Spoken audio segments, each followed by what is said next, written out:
اگر یہ نہیں ہے، کوئی وطن پرست ہے، وطن کی محبت کی وجہ سے کوئی نیک کام کر رہا ہے، اس کا وہ کام وطن پرستی کے کھاتے میں جائے گا، خدا پرستی کے کھاتے میں نہیں جائے گا۔ کوئی قوم پرست ہے، اپنے قوم کی محبت میں کچھ کر رہا ہے، تو اس کا وہ نیک کام قوم پرستی کے کھاتے میں جمع ہوگا، خدا کی پرستش کے لیے نہیں۔ یہ ہے موٹیو کا فرق، اور یہ ہے موٹیو کی اہمیت، اور اس کا تعلق ہے ایمان باللہ اور ایمان بالآخرہ سے۔ ایک حدیث میں حضور نے فرمایا کہ قیامت کے دن سب سے پہلے 3 اشخاص کا معاملہ پیش ہوگا۔ ایک وہ تھا کہ جو اللہ کی راہ میں جنگ کرتا ہوا مارا گیا تھا، دنیا میں شہید سمجھا جا رہا تھا۔ ایک وہ تھا جسے اللہ نے علم بہت دیا تھا، اور اس نے علم کو پھیلایا، خوب پھیلایا۔ اور ایک وہ جس کے پاس جس کو اللہ نے بہت دولت دی تھی، اور اس نے دولت جو ہے نیکی کے کاموں میں، بھلائی کے کاموں میں، غرباء، یتامى، مساکین کے لیے خرچ کیا۔ اب اللہ پوچھے گا ان شہید صاحب سے کہ دیکھو میں نے تمہیں صحت دی تھی، جسمانی قوت دی تھی، تم نے کیا کیا؟ وہ کہے گا اے اللہ میں نے تیرے لیے قتال کیا اور اپنی جان دے دی۔ اللہ فرمائے گا کذبتا، تو نے جھوٹ بولا، انک قد قاتلت لأن یقال جریء، تو نے تو یہ جنگ میں حصہ لیا تھا اس لیے کہ تیری شجاعت کا ڈنکا بج جائے، تیری جرأت کی شہرت ہو جائے۔ وقد قیلا، وہ کہا جا چکا، اب یہاں تمہارے لیے کچھ نہیں ہے۔ اور فرشتوں کو حکم ہوگا اور اوندے منہ گھسیٹتے ہوئے اس کو جہنم میں ڈال دیں۔ یہی حشر ہوگا اس عالم کا، تو نے وہ نیکی کا کام کیا تھا، لأن یقال عالم، کہا جا چکا دنیا میں، ڈنکا بج چکا تمہاری شہرت کا۔ اب اس میں نوٹ کیجئے، اگر کسی عالم کے علم کا ڈنکا بج جائے، اس کی اپنی نیت وہ نہیں تھی تو اس کے اندر کوئی خرابی نہیں ہے۔ یہاں معاملہ نیت کا ہے۔ اگر نیت یہ ہو کہ میرے علم کی شہرت ہو جائے، میرے ہاتھ چومے جائیں، مجھے نذرانے پیش کیے جائیں، تو پھر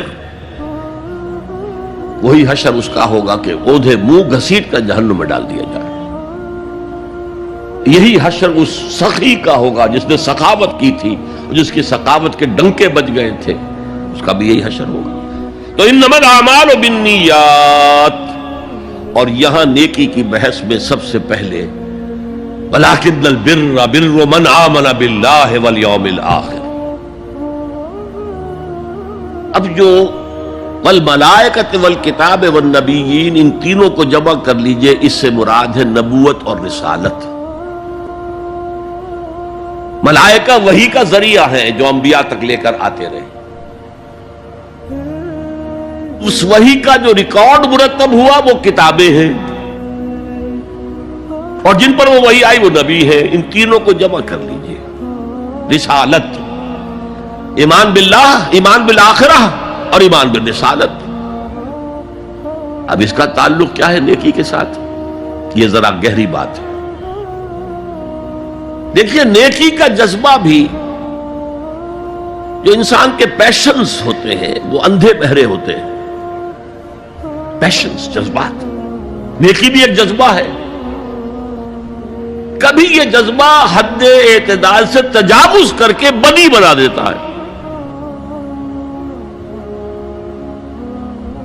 جیسے رہبانیت، ترک دنیا، شادی نہیں کروں گا، گھر گھرستی کا بکھیڑا مول نہیں لوں گا، بس اللہ سے لو لگاؤں گا۔ ظاہر بات ہے جس نے بھی فیصلہ کیا نیکی کے جذبے کے تحت کیا نا، لیکن اس کا جو نتیجہ نکلا اکثر و بیشتر پھر حرام کاری ہوئی۔ آپ عیسائیت کی جو ہے ہسٹری آف کرسچین موناسٹسزم، اس کا مطالعہ کیجئے، انہوں نے خود لکھا ہے کہ بظاہر راہب خانے ہیں، راہب اور راہبائیں رہتی ہیں، اور ان کے تہخانوں میں حرامی بچوں کے قبرستان ہو جاتے تھے۔ یہ نیکی کے جذبے نے بدی کو جنم دیا ہے۔ حضور کے ساتھ ایسا ہوا. 3 اشخاص آئے, انہوں نے حضور کی ازواج مطہرات سے معلوم کیا آپ رات کو کتنا وقت نماز میں لگاتے ہیں, آپ مہینے میں کتنے نفلی روزے رکھتے ہیں. اب جو کچھ انہیں بتایا گیا, حضور کی زندگی کھلی کتاب تھی, بتا دیا گیا اتنا عرصہ جو ہے آپ رات کو تہجد پڑھتے ہیں, بتا دیا گیا مہینے میں اتنے روزے رکھتے ہیں. انہوں نے اسے کم سمجھا, فتقالوہا, قلیل سمجھا کہ یہ تو زیادہ نہیں ہے, ہمارا تو خیال تھا کہ آپ ساری رات ہی کھڑے رہتے ہوں. لیکن اپنے دل کو مطمئن کرنے کے لیے کہ حضور کی کہیں توہین بھی نہ ہو جائے, کہا جی انہیں تو ضرورت نہیں ہے, وہ تو معصوم ہی ہے, ان کی خطائیں اول تو ہوتی نہیں, اگر کوئی ہے بھی تو اللہ نے کہہ دیا قد غفر اللہ لک ذنبک ما تقدم منہا وما تاخر, اللہ نے تو معاف کر دی اگلے پچھلے سارے گناہ, میرے لیے یہ کافی نہیں ہے. ایک نے کہا میں پوری رات عبادت کروں گا, اپنی قبر بستر سے نہیں لگاؤں. دوسرے نے کہا کہ میں ہمیشہ ہر روز روزہ رکھوں گا, کبھی افطار نہیں کروں گا. تیسرے نے کہا میں کوئی شادی بیاہ نہیں کروں گا, یہ کھکیڑ میں نہیں پڑھوں گا میں. حضور کو خبر ہو گئی, آپ نے طلب فرمایا اور غصے کے انداز میں وہ الفاظ کہے کہ جو حضور سے بالکل متوقع نہیں ہے. واللہ انی لاتقاکم واخشاکم, خدا کی قسم میں تم سب سے زیادہ متقی ہوں اور سب سے زیادہ اللہ سے ڈرنے والا ہوں. لیکن میرا طریق یہ ہے کہ میں رات کو سوتا بھی ہوں اور نماز بھی پڑھتا ہوں, میں روزہ رکھتا بھی ہوں, ناغہ بھی کرتا ہوں, میں نے شادیاں کی ہیں, متعدد ازواج میرے گھروں میں ہیں. فمن رغب عن سنتی فلیس منی, جو بھی میری سنت سے ہٹا وہ مجھ میں سے نہیں ہے, میرا امت ہی نہیں ہے. تو نیکی کا جذبہ بھی حد اعتدال سے تجاوز کر کے بدی کو جنم دے سکتا ہے. ایک صحابی, نوجوان صحابہ میں سے عبداللہ ابن عمرو ابن العاص,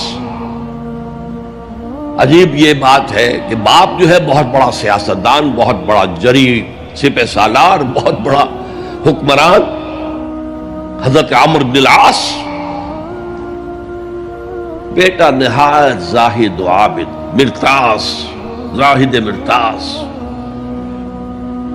ساری رات کھڑے ہیں, بستر سے کمر ہی نہیں لگائی, ہر روز روزے سے ہیں. یہ خبر دی گئی حضور کو تو آپ نے طلب فرمایا یا عبداللہ اولم اخبر انک تقوم اللیل وتصوم النہار, اے عبداللہ مجھے یہ خبر نہیں دی گئی ہے, یعنی یہ بات جو ہے صحیح ہے کہ نہیں کہ تم ساری رات عبادت کرتے ہو, ہر روز روزہ رکھتے ہو. کیا کہہ سکتے تھے, بلا یا رسول اللہ, حضور ایسا تو ہے. فرمایا لا تفعل, ہرگز ایسا مت کرو.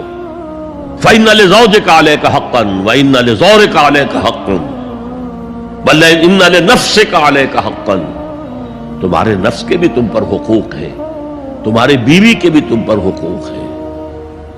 ان کی زوجہ سے کسی نے پوچھا تھا تم ہمیشہ میلی کچیلی رہتی ہو, کبھی ہم نے تمہیں کسی اچھے لباس میں, کس کوئی جسے سنگھار کہہ دیتے کہ یہ میں نے دیکھا, تو ان کا کہ مجھے کیا غرض ہے, تمہارے بھائی کو تو مجھ سے کوئی غرض ہے ہی نہیں, میں کس کے لیے بناؤ سنگھار کروں. یہ بھی الفاظ آتے ہیں. فرمایا ہرگز مت کرو. میں تو کرتا ہوں, میں روزے بھی رکھتا ہوں لیکن نہیں بھی رکھتا, میں نماز پڑھتا ہوں لیکن سوتا بھی, میری بیویاں ہیں متعدد, تو میری سنت اگر تم نے چھوڑ دی تو تمہارا مجھ سے کوئی تعلق نہیں ہوگا. اس کا مطلب کیا ہوا, تو سم اپ, نیکی کا ایک ماڈل بھی سامنے رہنا چاہیے جس میں توازن ہو, اعتدال. انبیاء وہ توازن پیش کرتے ہیں اپنے کردار اور شخصیت کے ذریعے سے. وہ جو فرمایا گیا لقد کان لکم فی رسول اللہ اسوۃ حسنہ, تمہارے لیے اللہ کے رسول کی شخصیت میں ایک اچھا نمونہ ہے. یہ نمونہ معتدل ہے، متوازن ہے۔ حضرت عائشہ فرماتی ہیں حضور ہمارے مابین تشریف فرما ہوتے تھے، پیار اور محبت کی باتیں بھی ہوتی تھیں۔ حضور ہمارے ہاں کے جو ذرا زیادہ دیندار، جنہیں زیادہ مسالہ لگ جاتا ہے، وہ کرخت مزاج کے گھروں میں بھی معلوم ہوا داخل کیا ہوا قیامت آ گئی ہے، تو اس طرح کا نہیں تھا معاملہ، اپنی بیویوں کی دل جوئی، ان سے محبت اور پیار کی باتیں۔ لیکن حضرت عائشہ فرماتی ہے کہ ہمارے درمیان بیٹھے ہوتے تھے اور پیار و محبت کی گفتگو ہو رہی ہوتی تھی، اذان کی آواز آتے ہی ایسے ہی اٹھ کر چل دیتے تھے جیسے ہمیں جانتے بھی نہیں کہ ہم کون ہیں۔ یہ توازن پیدا کرو، ترک دنیا نہیں، دنیا میں رہو اور پھر وہ کردار پیش کرو جو محمد نے پیش کیا صلی اللہ علیہ وسلم اور آپ کے صحابہ نے پیش کیا۔ دنیا میں رہتے ہوئے ترک دنیا اس معنی میں دنیا مقصود نہ بن جائے، مطلوب نہ بن جائے۔ لا مقصود الا اللہ، لا مطلوب الا اللہ، لا محبوب الا اللہ۔ تو یہ ہے اس نیکی کی بحث میں ایمان بالرسالت کا معاملہ۔ اب آگے چلتے ہیں۔ وآت المال علی حبہ، اور دیتا ہے وہ اپنا مال، یا دیا اس نے اپنا مال اس مال کی محبت کے باوجود، علی الرغم۔ جن حضرات نے ترجمہ کیا ہے کہ اللہ کی محبت کی وجہ سے ہی اللہ کی محبت میں وہ مال دیتے ہیں، یہ غلط ہے۔ جو بحث ہو چکی ہے، موٹیویشن تو ان کی درست ہو گئی، ایمان باللہ، ایمان بالآخرہ سے، اب آگے اس کے تکرار کی ضرورت نہیں ہے۔ اور عربی میں کسی کی محبت میں کوئی شے آئے تو فی یا لام آئے گا، علی آتا ہے مخالفت کے لیے، علی الرغم۔